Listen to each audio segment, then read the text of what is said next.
Border से कितना दूर है? 40 किलोमीटर। 40 किलोमीटर दूर है। यहाँ पे जो लड़ाई हुई थी इंडिया पाकिस्तान की, जो 1971 की हुई थी या 1965 की लड़ाई हुई थी? 1971 में हुई थी। हाँ, नौकरी यहाँ पे नौकरी लगती है ना, तो फिर क्या है कि वो रामगढ़ के पास में जगह है, वहाँ जाके बस जाते हैं। कुआं लगभग 300-350 साल पुराना है। लगभग 500-600 भेड़ बकरी होंगी। गुरुद्वारा की यात्रा कर रहा हूँ और मैं अभी उसी प्राचीन कुएं पे हूँ जहाँ पे 1971 में भारतीय सेना ने इसी कुएं का पानी पिया था। और मैं इस गांव के बारे में पूरा बताऊंगा आपको, इसका क्या इतिहास रहा है, यहाँ के लोग कैसे रहते हैं और आज भी लोग किस तरह से संघर्ष करते हैं। क्या नाम है आपका? मेरा नाम गुलाब सिंह है। अच्छा गुलाब सिंह जी, ये जो जगह है इसको क्या बोलते हैं? इसका नाम है गड़दू वाला गाँव है। मतलब 140 के लोग रहते हैं, पूरी आबादी छोटे मोटे करके टोटल 140 लोग हैं। और यहाँ पे मतलब क्या है कि हमारा व्यवसाय पशुपालन ही है। तो यहाँ से लगभग 4-5 किलोमीटर अलग, मतलब हर एक ढाणी, मतलब वहीं पे रहते हैं। यहाँ पे पानी ऊँटों पे पखालों पे भर के ले जाते हैं और वहाँ पे पानी पिलाते हैं। और कहीं भी मतलब पानी का कोई साधन है नहीं, सिर्फ यहीं पे ही है, ये एक ट्यूबवेल है। इस गांव में लोग कितने पढ़े लिखे होंगे? इस गांव में तो मतलब पहले तो कम पढ़ते थे, एक पहली दूसरी में पढ़ते थे, फिर छोड़ देते थे। अब ठीक पढ़ते हैं, मतलब गए हैं। मतलब अब मेरे भाई है, जैसे ये अभी आप इनसे मिले थे, ये भी सूरत में तैयारी करते हैं, मास्टर की अच्छी पढ़ाई होती है। कोई आदमी नौकरी में है इस गाँव में? हाँ, नौकरी यहाँ पे नौकरी लगती है ना, तो फिर क्या है कि वो रामगढ़ के पास में जगह है, वहाँ जाके बस जाते हैं। नौकरी बहुत लगे हैं, आर्मी में लगे हैं, टीचर भी है, बहुत ज़्यादा। यहाँ जो नौकरी लगे वो लोग पहले वाले कितनी दूरी तक पढ़ने के लिए जाते थे? वो यहाँ से जाते थे लगभग 4 किलोमीटर इस साइड में रणव गाँव है, वहाँ जाके मतलब पढ़ के वापस आते थे। और यहाँ जो है लड़कियाँ पढ़ने स्कूल जाती हैं? हाँ, लड़कियाँ तो अब जाती है, पहले नहीं जाती थी, अब जाती है। यहाँ तो क्या है 5वीं तक स्कूल है, फिर कहीं साधन है ही नहीं, 5वीं करती है। बॉर्डर से कितना दूर है? 40 किलोमीटर। 40 किलोमीटर दूर है। यहाँ पे ज़्यादातर लोग जो हैं वो किस कम्युनिटी के हैं? यहाँ पे मतलब राजपूती है और पशुपालन करते हैं। यहाँ खेती तो होती नहीं है ये, क्योंकि ये आर्मी इलाका है। ये ज़मीन जो है आप लोगों की नहीं है? नहीं, ये सिर्फ घर है, इतना ही हमारी ज़मीन है, बाकी यहाँ की नहीं, मतलब आर्मी इलाका है। आप लोगों के पास दूसरी कोई ज़मीन नहीं है? ज़मीन मतलब यहाँ से नहरी क्षेत्र के पास में वहाँ पे बनी अलॉटमेंट है। अब वो 20-25 बीघा होती है, तो उसमें क्या खेती होगी, तो इसलिए पशुपालन ही करते हैं। अगर अच्छी बरसात हो जाती है तो ठीक ठाक है, सालाना इनकम आ जाती है 10-12 लाख रुपए। अगर नहीं आती है तो 2 साल भी रुक जाना पड़ता है, कुछ नहीं होता है। एक परिवार के पास में कितनी? लगभग 500-600 भेड़ बकरी होंगी सबके अच्छा, पास। कौन कौन से पशु रखते हो आप? पशु भेड़ है, बकरी है, ऊँट है, गाय, यही है। इनको क्या साथ जाना पड़ता है चराने के लिए? हाँ, इनके मतलब गर्मी के समय क्या है कि पानी पीने यहीं अपने आप आ जाती है, और नहीं तो फिर साथ में सर्दी के समय में वहीं रहना पड़ता है। 4-5 किलोमीटर इस साइड में मतलब जंगल में जाते हैं, वहीं रहते हैं। जंगलों में रहते हैं? हाँ, घास वहाँ पे ज़्यादा होता है, वहीं रहते हैं, बच्चे देती है बकरियाँ तब। तो आप इस प्रकार के इस धंधे के साथ में पढ़ाई को कैसे मैनेज करते हो? पढ़ाई सुबह शाम को जाते हैं वहाँ पे बकरियों में, सुबह जल्दी आते हैं, फिर स्कूल जाते हैं, फिर शाम को वापस जब छुट्टी होती है तब जाते हैं वापस। ऐसे छोटे बच्चे मतलब हम जितने हैं वो तो ऐसे ही करते हैं। बाकी तो पिताजी हैं वैसे, वो बकरियों में जाते हैं, चाचा जी सब बकरियों में जाते हैं, सुबह उठते जाते हैं, शाम को वापस आते हैं, यही। तो इसका मतलब बहुत मेहनतकश लोग होंगे जिस हिसाब से आप बोल रहे हो, कुछ लोग नौकरी भी लगे हैं तो। हाँ, मतलब स्ट्रगल बहुत करना पड़ता है यहाँ पे। क्या है कि मेहनत तो करनी ही पड़ती है। मतलब जैसे यहाँ से 5 किलोमीटर इस साइड में मतलब मैं रहता हूँ, ठीक है, बकरियाँ मेरी वहीं हैं, तो वहाँ से लगभग 5 किलोमीटर यहाँ आता हूँ। यहाँ से नहाकर 4 किलोमीटर इस साइड जाना पड़ता है स्कूल, क्योंकि यहाँ पे 5वीं तक ही है, आगे पढ़ाई का कोई साधन नहीं है, तो वहाँ जाना पड़ता है। वहाँ लगभग दिन में 7-8 किलोमीटर स्कूल पैदल जाना, 7-8 किलोमीटर वापस। टोटल मतलब 18 किलोमीटर हो जाता है। 5 किलोमीटर यहाँ आते हो, 4 किलोमीटर आगे जाते हो, तो ये पूरा कच्चा रास्ता है। इस सफर को कैसे पार करते हो कि थकान नहीं होती? थकान तो होती है, पैदल ही करना पड़ता है, क्योंकि इस जैसे पशुपालन है तो पहले वालों ने तो कर दिया, अब होगा नहीं, तो मेहनत तो करनी पड़ेगी, पढ़ाई करनी पड़ेगी, तभी यहाँ से निकल पाएंगे, यही। अच्छा, यहाँ पे जो लड़ाई हुई थी इंडिया पाकिस्तान की, जो 1971 की हुई थी या 1965 की लड़ाई हुई थी? 1971 में हुई थी। 1971 में। तो आपके परिवार वाले भी उस लड़ाई में थे? हाँ, पहले मतलब यहाँ से पानी वगैरह ले जाते थे, उनके लिए राशन पानी वगैरह, उनके साथ में लड़ा भी कह रहे थे यहाँ पे। मतलब वो पूरा मतलब यहाँ से अनाज पानी थे ना, सब ऊँटों पे ले जाते थे यहाँ से। अच्छा, आप लोगों के परिवार ने लड़ाई के टाइम पे मतलब आर्मी हाँ, की सब ने किया है यहाँ पे, मतलब आसपास के गांव है सब में यहाँ से पानी वगैरह ले जाते थे। ये जो है ना आपके सामने दिखाई देगा, ये जो लोहे का बना हुआ है, ये मतलब जब ये लाइट नहीं थी ना तब ये ऊर्जा का स्रोत था। मतलब जैसे पवन चक्की थी, पूरा दिन पूरा घूमता था, उससे क्या जो बिजली बनती थी बैटरी में आती थी स्टोर, उससे शाम को क्या है पूरे गांव में लाइट होती थी। ये पूरा स्टोर पूरा जो ऊर्जा का स्रोत है। ये हमारे मतलब जैसे बकरियां वगैरह इनको अंदर डालते हैं, पूरा जो जैसे बच्चे होते हैं ना छोटे, तो इनके अंदर रखते हैं और इसमें बड़ी बकरियां डालते हैं। और आपको दिखाएंगे ये छोटा है, मतलब इसमें क्या है कि छोटे बच्चे होते हैं ना, उनको इसके अंदर डालते हैं। और सर्दी के समय मतलब इनको ठंड कम लगती है तो इसमें स्टोर करके रखते हैं। जैसे ये बैठे हैं अंदर, और खेजड़ी के लाख होती है उनको डालते हैं इनके। ये छोटे छोटे बच्चे होते हैं, इनको गर्मी कम लगती है, क्या वो ठंड कम लगती है, इसलिए इसके अंदर रखते हैं। और इसमें जैसे कि बड़ी भेड़ है, बकरी है, तो उनको इनके अंदर चारा डालते हैं।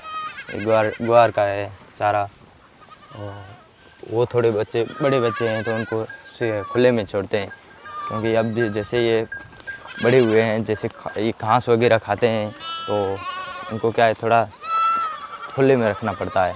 तो ये इसमें स्टोर की बहुत कमी है, तो मतलब आसपास में आपको पेड़ बहुत दूर दूर दिखाएंगे। तो हम क्या प्रयास करते हैं कि ये पेड़ लगाते हैं, जैसे बड़ा हो जाए, हमारी आशा है ये बड़ा होगा। यहाँ पे क्या है कि जैसे ये पेड़ है खुले में अगर रखते हैं ना तो बकरियाँ खा जाती है, तो इसको पूरा इसको कवर रखना पड़ता है। जैसे ये बड़ा होगा, जैसे बकरियाँ वगैरह नहीं पहुँचेगी ना, तब इसको खोल देंगे तो ये धीरे धीरे बड़ा होता जाएगा। यहाँ पे क्या है पेड़ पौधे बहुत कम लगते हैं, इनमें उठा कर लाते हैं, दिन के 2 या 3 पानी तांबड़े इसमें डालते हैं। यहाँ पे क्या है कि मतलब जैसे ये खीम का बना हुआ है, तो ये जैसे गर्मी आती है तो ये गर्मी के अंदर ये बहुत ठंडा रहता है, और जैसे ही सर्दी आती है तो सर्दी में अपने आप गर्म हो जाता है, पूरा ये गर्म रहता है। ये इनके अंदर बकरियों के बच्चे, भेड़ के बच्चे इनको अंदर छोड़ते हैं। ये जो आपको दिखाई दे रहा है, ये मतलब हमारे गर्मी के समय में लगभग 45 से 50 डिग्री तापमान चला जाता है। तो यहाँ पे क्या है पेड़ बहुत कम होते हैं, तो ये हमारे बकरी वगैरह आके यहाँ नीचे बैठती है, तो इनको मतलब ठंड लगती है, तो अच्छा रहता है, हवा लगती है और ऊपर से छाया बनी रहती है। यहाँ पे क्या है पेड़ बहुत कम होते हैं, इसलिए ऐसे बनाने पड़ते हैं। यही दौरे हैं, यहाँ से हम ऊपर पार करके सफ़र तय करना पड़ता है। यहाँ पे मतलब हरियाली बहुत कम होती है, घास वगैरह बहुत कम होता है, ऐसे सुबह पूरे सुनसान ही रहती है। ये हमारी गाय है, मतलब शाम को पूरे चर के वापस आती हैं, सुबह यहाँ पे दूध निकाल देते हैं, सुबह से शाम तक यहीं रहती है, घर के सामने बैठी रहती हैं, फिर शाम को इसको जंगल में भेज देते हैं चरने के लिए। गाय के बच्चे इसके अंदर रखते हैं, मतलब जैसे गाय आती है तो उसको जैसे दूध निकाल के फिर इनको अंदर डाल देते हैं, शाम को बछड़ों को भेज देते हैं आगे। तो बोलना, ये हमारे घर है, मतलब हमारे पास में पैसे भले कम हैं, लेकिन हम हमारे घरों को इतना संजो के रखते हैं। हर महीने में इनकी लिपाई होती है गोबर और मिट्टी से, और जैसे ये ऊपर डिज़ाइन वगैरह ये बनाते हैं, पूरा सुंदरता इसमें सुंदर बना के रखते हैं। पक्के मकानों से भी सुंदर लगते हैं। यहाँ पे मतलब बहुत ठंडे लगते हैं, जैसे गर्मी के समय में क्या है कि 45 से 50 डिग्री सेल्सियस चला जाता है, तो ये मतलब इसके अंदर जाएंगे ना जैसे ही, तो 28-30 डिग्री आ जाता है वापस।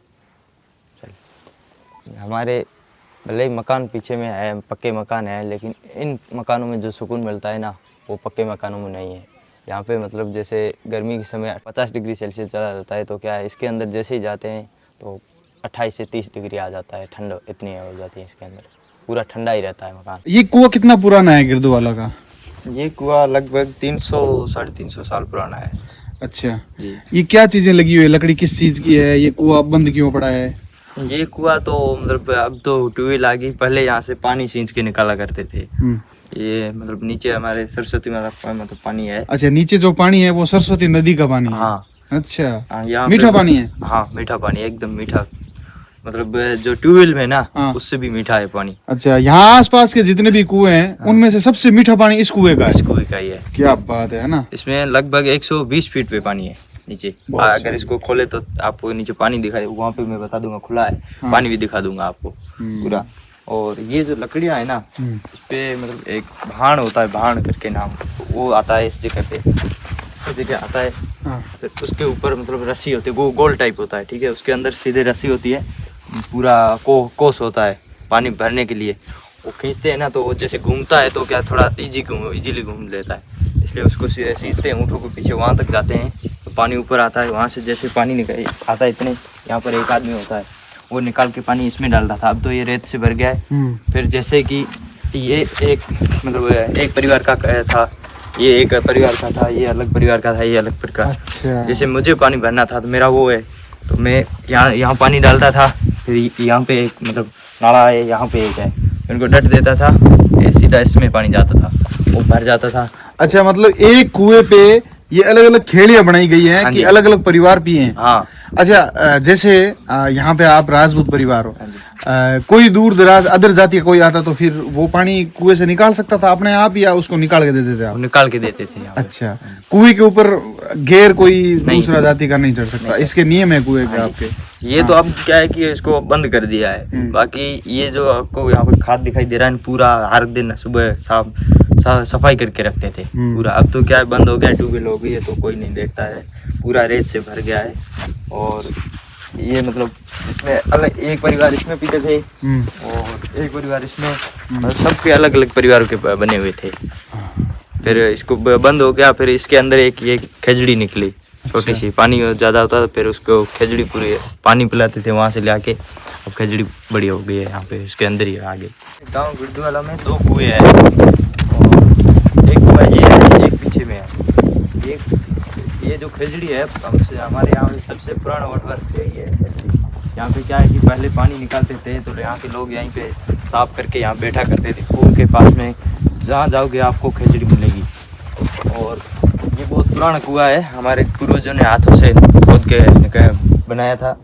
आपको अंदर से बताते हैं। ये कुआं लगभग इसके नीचे मतलब सरस्वती माता वो नदी भी चलती है, पानी मतलब लगभग 20-25 कुएं हैं, उनमें से ये 2 कुएं हैं, इनका पानी मीठा है और बाकी का किसी का नमकीन है, किसी का खारा है। सबसे मीठा पानी इनका ही है। और ये लगभग 20-25 किलोमीटर 120 मीटर के नीचे है, सही है। 120 मीटर गहरा है ये कुआं। और जी, ये ऊपर में है जो आपको दिखाई दे रहा है, इसको कहते हैं पहाड़। अच्छा। और इस पे क्या है कि इसमें रस्सी डाल देते हैं और नीचे पोस होता है पानी भरने के लिए, जो होता है ना स्टोक वाला वो होता है। और इस पे जैसे रस्सी होती है, फिर आगे ऊँट के पीछे बांध देते हैं। ऊँट जैसे आगे जाता है तो ये क्या है कि घूमता है ऐसे, तो ये क्या है थोड़ा इजी घूमता है यहाँ पे, मतलब पूरा तो वहाँ तक जाता है। जैसे ही वहाँ से पानी निकालते हैं, यहाँ से आ जाता है ऊपर, वो कोस आता है, जैसे इसमें डाल देंगे। अगर मेरा ये है, मेरे पशु इसमें पीते हैं, तो ये जो आपको दिखाई देंगे ये देख रहा, ये है, ये पैक की हुई है अभी। तो मैं इसको खोलूँगा, इन दोनों को पैक कर दूँगा, तो क्या है ये पानी से भर जाएगा। और पीछे में आइए, आपको मैं बताता हूँ, यहाँ से जैसे ये पानी की खेड़ी बनती है। दोस्तों, आपको ये आई होप ये वीडियो बहुत पसंद आया होगा। इस वीडियो को आप अपने दोस्तों के साथ में शेयर करना, ताकि वो भी लोग इस गांव के बारे में जाने।